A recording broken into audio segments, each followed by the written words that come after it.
Ubushakashatsi bugaragaza ko abasaga miliyoni 300 batuye isi batagira inshuti n'imwe. Ni mu gihe umuntu umwe muri 5 aba adafite inshuti cyangwa uwo mu muryango ashobora gusaba ubufasha mu gihe yabukeneye.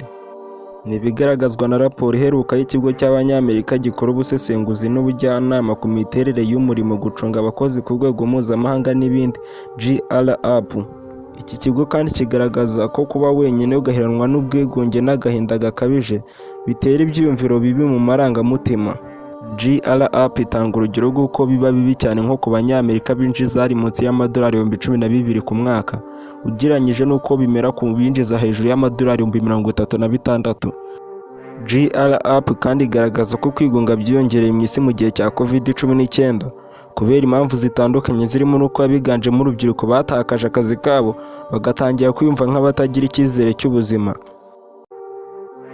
Uze ukanda subscribe kandi kuri iyo nzogera ujye ubona update zigezweho, ntukagenda utakanze like, uze gusiga udutima muri comment. Iyi ni Jean Paul TV Show, ndabakunda cyane.